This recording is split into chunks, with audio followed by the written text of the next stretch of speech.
కళ్ళల్లో కన్నీరెందుకు, గుండెల్లో దిగులెందుకు, ఇక నీవు కలత చెందకు. నెమ్మది లేకున్నదా, గుండెల్లో గాయమైనదా, ఇక అవి ఉండబోవుగా. యేసే నిరక్షణ, యేసే నీ నిరీక్షణ, యేసే నిరక్షణ, యేసే నీ నిరీక్షణ. కళ్ళల్లో కన్నీరెందుకు, గుండెల్లో దిగులెందుకు, ఇక నీవు కలత చెందకు. నెమ్మది లేకున్నదా, గుండెల్లో గాయమైనదా, ఇక అవి ఉండబోవుగా.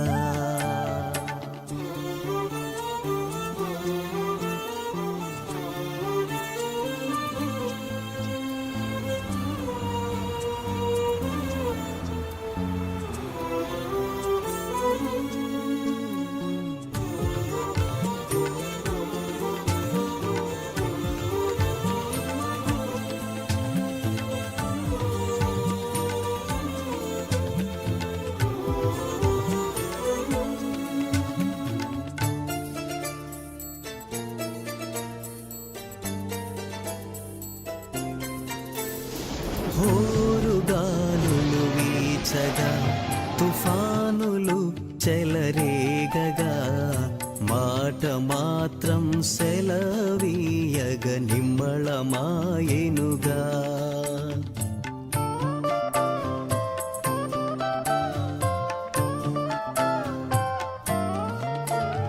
హోరుగాలులు వీచగా, తుఫానులు చెలరేగగా, మాట మాత్రం సెలవీయగ నిమ్మళమాయెనుగా.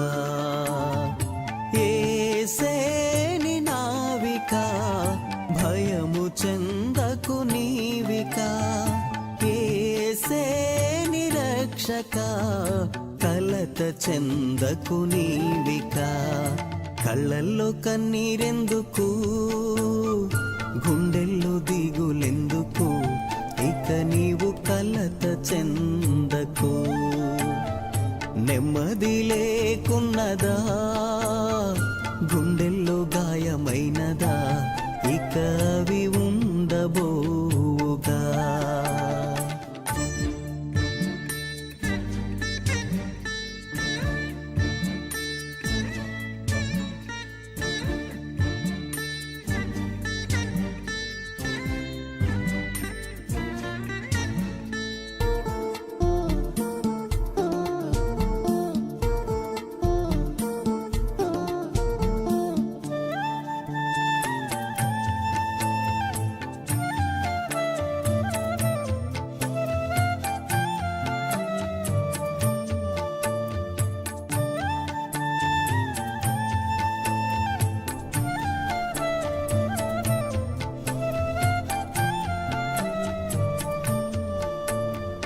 కరువు ఖడ్గములొచ్చినా, నింద వేదన చుట్టినా, లోకమంతా ఏకమైన భయము చెందకుమా.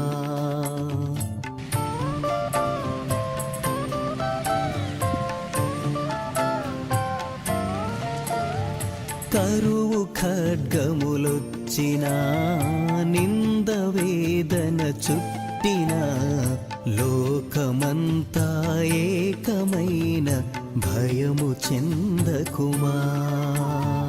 యేసే నిరక్షక, దిగులు చెందకు నీవిక, యేసే విమోచక, సంతసించుము నీవిక.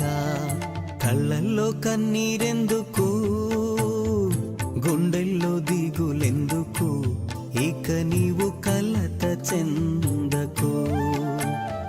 నెమ్మది లేకున్నదా, గుండెల్లో గాయమైనదా, ఇక అవి ఉండబోవుగా.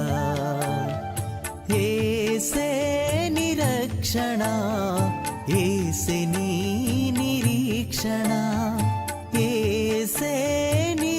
నిరీక్షణ, యేసే నీ నిరీక్షణ.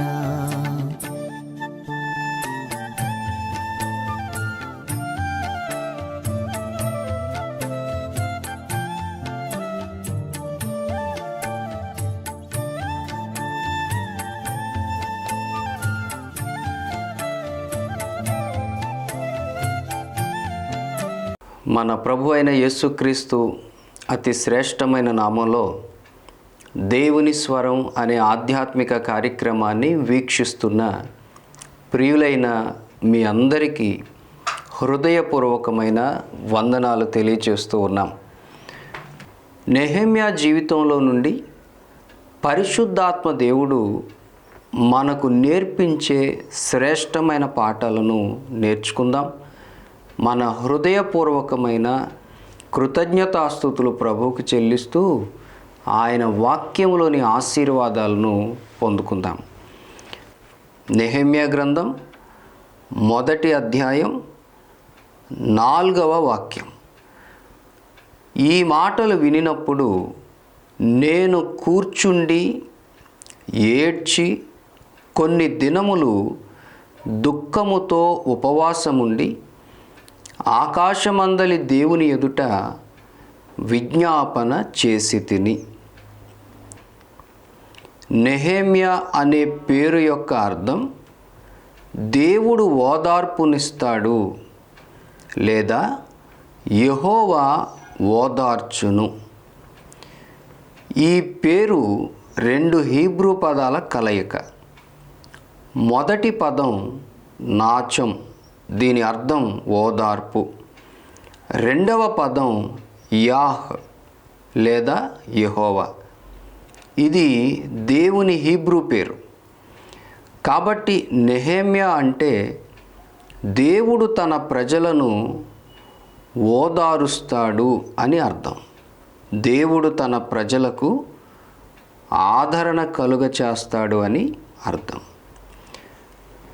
నెహెమ్యా జీవితంలో అతని పేరుకు తగిన ప్రతిఫలాన్నే అతడు పొందుకున్నాడు. తన ద్వారా తన ప్రజలందరికీ ఆ ప్రతిఫలం దక్కేలా చేశాడు. యెరూషలేము పట్టణానికి సుమారుగా 850 మైళ్ళ దూరంలో, అంటే 1300 నుండి 1600 కిలోమీటర్ల దూరంలో ఉన్న నెహెమ్యాకు పారసిక దేశపు రాజైన అర్తహషస్త పరిపాలనలో పానదాయకునిగా ఒక మంచి ఉద్యోగాన్ని చేస్తున్న నెహెమ్యాకు తన ప్రజల నుండి, తన సహోదరుల నుండి ఒక చెడ్డ వార్త వినబడింది. యెరూషలేము పట్టణం యొక్క ప్రాకారం పడగొట్టబడిందని, ఆ పట్టణపు గుమ్మములు కాల్చబడ్డాయని, ప్రజలు దోచుకొనబడ్డారని, బహుశ్రమ నింద వాళ్ళు అనుభవిస్తున్నారని నెహెమ్యాకు తెలిసింది. అతడు దుఃఖపడ్డాడు. అతడు చాలా బాధపడ్డాడు. కన్నీళ్లతో దేవుని పాద సన్నిధిలో కూర్చున్నాడు. నెహెమ్యా అనుసరించిన ఈ పద్ధతి, నెహెమ్యా చూపించిన ఈ మాదిరి ఈరోజు ప్రభు అయిన యేసుక్రీస్తు రక్తంలో కడగబడి దేవుని పిల్లలంగా జీవిస్తున్న మనందరం కూడా కలిగి ఉండవలసిన మాదిరి. తన ప్రజలకు కలిగిన బాధ, తన పట్టణానికి జరిగిన నష్టాన్ని గూర్చి అతడు విన్నప్పుడు, శ్రమ వచ్చింది, నాశనం జరిగింది, ప్రాకారం పడిపోయింది, ప్రజలకు క్షేమకరమైన పరిస్థితులేవి లేవు అని నెహెమ్యా వినినప్పుడు అతడు దేవుని సన్నిధిలో ఉపవాసం ఉండి కన్నీటితో ప్రార్థన చేయడానికి నిర్ణయించుకున్నాడు. దేవుని పాదాల దగ్గర కూర్చున్నాడు. అప్పటికే తనకు మంచి ఉద్యోగం ఉంది. రాజైన అర్తహషస్త సంస్థానంలో పానదాయకునిగా మంచి హోదాలో ఉన్నాడు. క్షేమకరమైన స్థితిలో ఉన్నాడు. తనకంటూ బాధ ఏమీ లేదు, ఆ కష్టం తనకు వచ్చింది కూడా కాదు. కానీ తన ప్రజల బాధను తన బాధగా ఎంచాడు. తన ప్రజల దుఃఖాన్ని, తన ప్రజల కన్నీళ్లను తనవిగా చేసుకున్నాడు. ఈ మాటలు నేను వినినప్పుడు అని వ్రాయబడింది. నెహెమ్యా కనులారా ఆ శ్రమను చూడకపోయినా తనకు తెలిసిన వెంటనే, తాను వినిన వెంటనే తన ప్రజలకు దేవుని సహాయం కావాలి, తన ప్రజలను దేవుడు ఇప్పుడు ఆదరించాలి, తన ప్రజల దురవస్థ నుండి వారిని దేవుడే విడిపించాలని బాధ్యత కలిగి ప్రార్థన చేయడానికి, దేవుని సహాయం పొందడానికి అతడు నిర్ణయించుకున్నాడు. ఉపవాసం ఉండి ప్రార్థన చేయడం ప్రారంభించాడు. చరిత్ర ప్రకారం యెరూషలేముకు 850 మైళ్ళ దూరంలో, అంటే సుమారుగా 1300 నుండి 1600 కిలోమీటర్ల దూరంలో నెహెమ్యా ఉన్నాడు. రాజైన అర్తహషస్త పరిపాలనలో అతని ఆస్థానంలో ఒక మంచి ఉద్యోగంలో ఉన్నాడు. తనకు దూరం నుండి వచ్చిన సమాచారాన్ని విన్నాడు. కన్నులారా దానిని చూడలేదు, కానీ దేవుని పాదాల దగ్గర విజ్ఞాపన చేయడానికి నెహెమ్యా నిర్ణయించుకున్నాడు. కొన్ని దినముల పాటు తన పనులన్నీ ప్రక్కన పెట్టాడు. తనకు ఇప్పుడు ఒకటే పనిగా పెట్టుకున్నాడు. దేవుని పాదాల దగ్గర కూర్చొని ఉపవాసంతో, కన్నీళ్లతో తన ప్రజలకు జరిగిన నష్టం నుండి, వారికి కలిగిన శ్రమ నుండి వారిని దేవుడు విడిపించేటట్లుగా, తాను వెళ్ళి పడిపోయిన ప్రాకారాలను బాగు చేయడానికి దేవుడు అర్తహషస్త రాజు ద్వారా తనకు సహాయం చేసేటట్లుగా ప్రార్థన విజ్ఞాపన ప్రారంభించాడు. మన జీవితంలో మన కన్నుల ఎదుటే, స్వయంగా మన గృహంలోనే, మన ఇంటిలోనే, మన ఉద్యోగంలోనే, మనం చేస్తున్న వ్యవసాయంలోనే, మన పిల్లల జీవితాల్లోనే ఎన్నో ఇబ్బందులను, కష్టాలను, శ్రమలను మనం చూస్తున్నాము, అనుభవిస్తున్నాము. ఎంతో వేదన మన హృదయాల్లో కలిగి ఉన్నాం. యెరూషలేముకు దూరంగా 13 నుండి 1600 కిలోమీటర్ల దూరంలో ఉన్న నెహెమ్యా తన బాధ్యతగా తన ప్రజల కష్టము నుండి వారికి విడుదల కలగాలని దేవుని పాదాల దగ్గర కూర్చొని విజ్ఞాపన చేస్తుంటే, స్వయంగా మనం అనుభవిస్తూ మన కన్నుల ఎదుటే కనబడుతున్న మన ప్రతికూల పరిస్థితుల కొరకు, మన కష్టాల కొరకు, మన శ్రమల కొరకు, మన వ్యాధుల నుండి విడుదల కొరకు, మన యొక్క ఆశీర్వాదం కొరకు మరి మనం నిశ్చయంగా విజ్ఞాపన చేయవలసిన వారమై ఉన్నాం. ఆధ్యాత్మిక ఎదుగుదల కలిగి ఉన్న ఏ విశ్వాసి అయినా, ఏ దేవుని బిడ్డ అయినా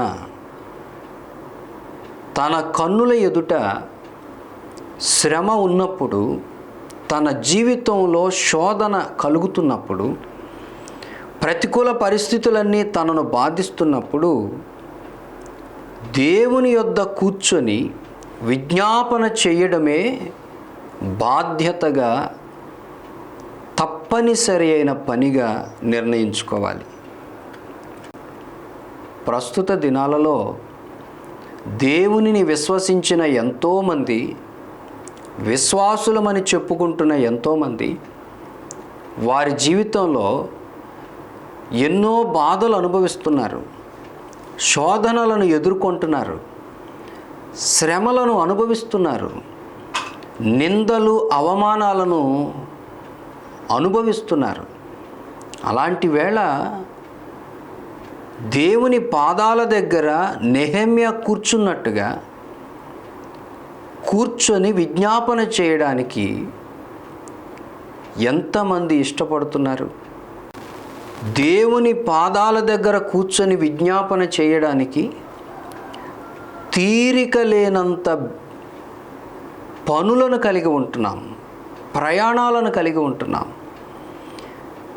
తీరిక లేనంత ఇతర విషయాలలో మనం మునిగిపోతున్నాం. తీరిక లేనన్ని పనులు పెట్టుకొని వ్యర్థమైన కార్యక్రమాలన్నిటిలోనూ తలదూర్చి మన బాధను గూర్చి, మన శ్రమను గూర్చి ప్రత్యేకంగా దేవుని యొద్ద కూర్చొని ప్రార్థన చేసి ఆయనను బ్రతిమాలుకొని ఆయన సహాయం పొందడం మనం చేయాలి. కానీ దీనికి భిన్నంగా చాలాసార్లు మనం చేస్తున్న పొరపాటు ఏమిటంటే, ఆ కష్టాలను బట్టి, శ్రమలను బట్టి, ఇబ్బందులను బట్టి హృదయంలో చాలా బాధపడుతూ ఉంటాం. అంతరంగంలో ఎంతో వేదన కలిగి ఉంటాం.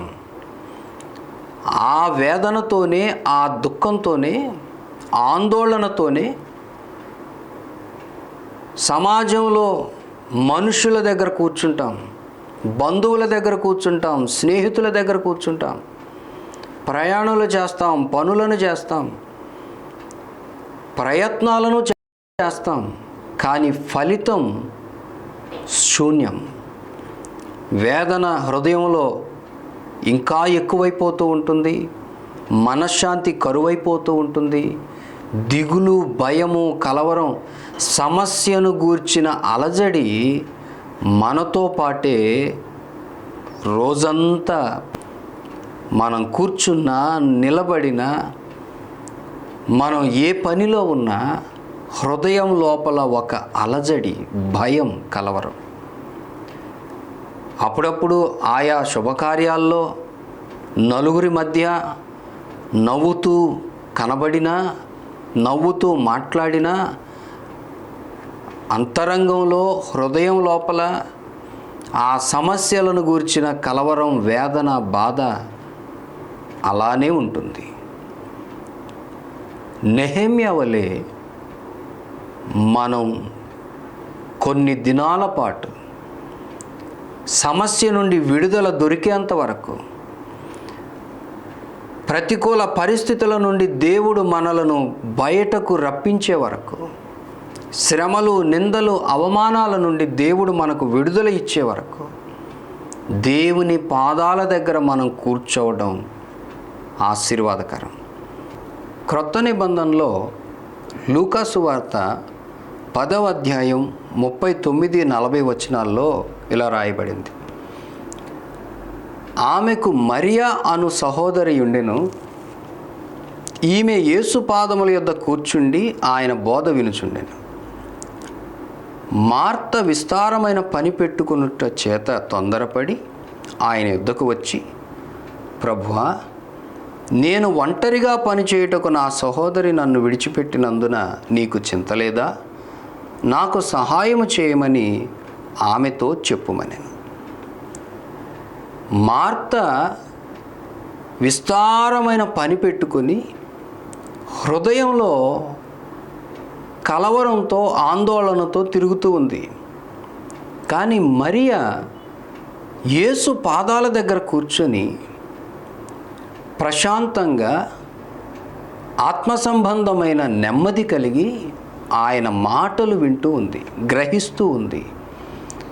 ఆయన పాదాల దగ్గర కూర్చున్న మరియా ఏ ఆందోళన లేకుండా, ఏ కలవరం లేకుండా ప్రభువులో ఆనందిస్తూ ఉంటే,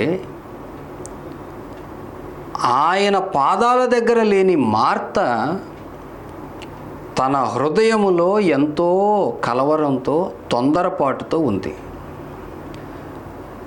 ఆనాడు నెహెమ్యా కాలంలోనైనా, ఆ తర్వాత యేసుక్రీస్తు వారి జీవిత కాలంలో మార్తా మరియల సందర్భంలోనైనా, ఇప్పుడు మన జీవితంలోనైనా దేవుని పాదాల దగ్గర కూర్చున్న వారికే నెమ్మది, దేవుని పాదాల దగ్గర సమయాన్ని గడిపే వారికే ప్రశాంతత.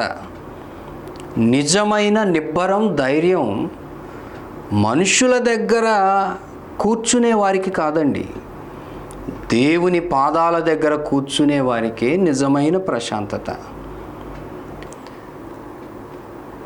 మనం చేయవలసిన ఎన్నో పనులున్నాయి, బాధ్యతలున్నాయి. వాటిని మానుకోమని, నిర్లక్ష్యం చేయమని కాదు. కానీ ఒక్క క్షణం మనం ఆలోచిస్తే మన బాధ్యతలు, మన పనులు ఇవన్నీ మనం చక్కగా నిర్వర్తించి ప్రత్యేకమైన కొంత సమయాన్ని దేవుని పాదాల దగ్గర మనం గడపడం మనకెంతో ఆశీర్వాదం. మనలో చాలామంది సమస్యలను గురించి ఆలోచిస్తూ, దిగులు పడుతూ, ఆ ఆలోచనలతోనే సమయాన్నంతా గడిపేస్తూ ఉంటారు. సమయమంతా వ్యర్థమైపోతూ ఉంటుంది. మనలో మరికొంతమంది ఆ సమస్య నుండి బయటపడడానికి దేవుని సహాయం కాకుండా మనుష్యుల సహాయం పొందడానికి స్నేహితుల వద్దకు, బంధువుల వద్దకు, సహాయం చేయగలిగిన ప్రతివారి వద్దకు పరుగులు పెడుతూ ఉంటారు. వారి బాధను, వారి శ్రమను, వారి ఇబ్బందిని వారికి సహాయం చేస్తారనుకున్న వారికి అర్థమయ్యేలా చెప్పే ప్రయత్నం చేస్తారు. అదే పనిలో రోజంతా గడిపేస్తారు. మన జీవితంలో కొన్ని పరిస్థితులను దేవుడు మాత్రమే పరిష్కరించగలడు. మన జీవితంలోని కొన్ని ఉపద్రవాలను, మన జీవితంలోని కొన్ని కన్నీటి గాథలను, కన్నీటి అనుభవాలను దేవుడు ఒక్కడే మార్చగలడు. దాని కొరకు మనం ఏం చేయాలి? దేవుని పాదాల దగ్గర తప్పనిసరిగా మనం కూర్చోవాలి. నాకు అస్సలు తీరిక లేదండి, నాకు చాలా పనులున్నాయి, నేను ప్రార్థన చేయడానికి కూడా నాకు తీరిక లేదు, దేవుని వాక్యాన్ని చదవడానికి కూడా నాకు తీరిక లేదు, ఈ హడావుడి జీవితంలో, ఉరుకుల పరుగుల ప్రయాణంలో ఏదో చిన్న ప్రార్థన చేసుకుంటున్నాను, ఏదో చిన్న వాక్యాన్ని జ్ఞాపకం చేసుకుంటున్నాను అంటే దాని వలన ప్రయోజనం ఏమీ ఉండదు. నిజమైన విశ్వాసులు అలా విజ్ఞాపన చేసి దేవుని పాదాల దగ్గర కూర్చొని ఆయన ఇచ్చే విడుదలను పొందుకుంటారు. ఇలా నెహెమ్యా దేవుని పాదాల దగ్గర కూర్చొని అతడు ప్రార్థన విజ్ఞాపన చేసినప్పుడు దేవుడు అతని హృదయంలో కార్యం చేయటం ప్రారంభించాడు. నెహెమ్యా గ్రంథం 1వ అధ్యాయం 5 నుండి 10 వచనాలు. ఆకాశమందున్న దేవా యెహోవా, భయంకరుడైన గొప్ప దేవా, నిన్ను ప్రేమించి నీ ఆజ్ఞలను అనుసరించి నడుచు వారిని కటాక్షించి వారితో నిబంధన స్థిరపరచువాడా, నీ చెవియొగ్గి నీ నేత్రములు తెరచి నీ సన్నిధిని దివారాత్రము నీ దాసులైన ఇశ్రాయేలీల పక్షముగా నేను చేయు ప్రార్థన అంగీకరించుము. నీకు విరోధముగా పాపము చేసిన ఇశ్రాయేలు కుమారుల దోషమును నేను ఒప్పుకొనుచున్నాను. నేనును నా తండ్రి ఇంటివారును పాపము చేసి ఉన్నాము. నెహెమ్యా చేసిన ప్రార్థనలో తన జనుల పాపాన్ని తన పాపముగా, తమ పితరులు చేసిన పాపాలను తమ పాపంగా దేవుని సన్నిధిలో పశ్చాత్తాపంతో ఒప్పుకుంటూ ప్రార్థన చేయడం రాయబడింది. దేవుని యొద్ద ఉత్తమమైన ప్రార్థనలు, దేవుని యొద్ద తప్పనిసరిగా జవాబు పొందే ప్రార్థనలు ఎలా ఉంటాయో తెలుసా? ఆ ప్రార్థనలో అందమైన పదాలు లేకపోయినా విరిగి నలిగిన మనసుతో పశ్చాత్తాపంతో చేసే ప్రతి ప్రార్థన దేవుని యొద్ద నుండి ఖచ్చితంగా జవాబు తీసుకొని వస్తుంది. ఎవరైనా భూమి మీద దేవుని కనికరం పొందాలంటే ఆ వ్యక్తికి కావలసిన అర్హత ఏమిటంటే విరిగి నలిగిన హృదయంతో, చేసిన ప్రతి పాపాన్ని బట్టి పశ్చాత్తాపంతో హృదయాన్ని మార్చుకొని, మనస్సును మార్చుకొని దేవుని యొద్దకు వచ్చి ఆయనకు విజ్ఞాపన చేయడమే నిజమైన అర్హత. నెహెమ్యా చేసిన ప్రార్థన అదే. దేవుని గొప్ప కార్యం కొరకు, దేవుని సహాయం కొరకు పశ్చాత్తాపంతో నెహెమ్యా ప్రార్థన చేశాడు. మన జీవితంలో ఎటువంటి శ్రమ వచ్చినా, ఎలాంటి శోధన కలిగినా మొదట మన హృదయాన్ని పరిశీలన చేసుకోవాలి, మన ఆలోచనలను పరిశీలన చేసుకోవాలి, మన క్రియలను పరిశీలన చేసుకోవాలి. మనకు దేవుడు జ్ఞాపకం చేస్తున్న ప్రతి లోపాన్ని, ప్రతి పాపాన్ని తప్పకుండా దేవుని సన్నిధిలో ఒప్పుకోవాలి, పశ్చాత్తాపంతో ఆయనను బ్రతిమాలుకోవాలి. ఇక మరి ఎన్నడూ ఆ పాపం చేయడానికి మనం ఇష్టపడకుండా మారిన మనస్సుతో దేవుని దగ్గర విజ్ఞాపన చేయాలి. మనలో ఎవరం పరిపూర్ణులం కాదు. భూమి మీద ఏ మనుష్యుడు పరిపూర్ణుడు కాదు. జీవిత ప్రయాణంలో, జీవితకాలం అంతటిలో ఏదో ఒక పొరపాటు, ఏదో ఒక పాపం, దోషం, అవిధేయత ప్రతి మనిషి కలిగే ఉంటాడు. అందుచేత పరిశుద్ధుడైన దేవుని యొద్దకు వెళ్ళినప్పుడు ఆయన సహాయము, ఆయన కనికరము పొందాలని ఒక వ్యక్తి నిర్ణయించుకున్నప్పుడు మొట్టమొదటిగా చేయవలసిన పని తన హృదయాంతరంగాన్ని పరిశీలించుకొని, అవిధేయతలు, అపరాధాలు, దోషాలు ఉంటే వాటిని ఒప్పుకొని విడిచిపెట్టే నిర్ణయంతో, మారిన మనస్సుతో ప్రార్థన చేయాలి. సమస్య వచ్చింది కదా, వెంటనే దేవుడు సహాయం చేసేయాలి, ఈ సహాయం నేను పొందాలి, సమస్యలోంచి బయటకు వచ్చేయాలి, ముందు ఈ కష్టంలో నుండి బయటకు వచ్చేసి నేను సుఖపడాలన్న ఆతురత ముఖ్యం కాదు. సమస్యకు దేవుని సహాయం ఖచ్చితంగా దొరుకుతుంది. కష్టకాలంలో దేవుడు చేసే కార్యాలు తప్పకుండా మనం అనుభవిస్తాం. కానీ దానికి ముందుగా మన హృదయాన్ని మనం పరిశీలించుకోవాలి. ఎవ్వరూ చూడలేని మన అంతరంగాన్ని మనం చూడాలి.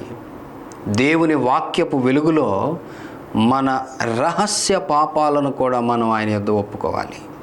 నెహెమ్యా అలా ప్రార్థన చేశాడు.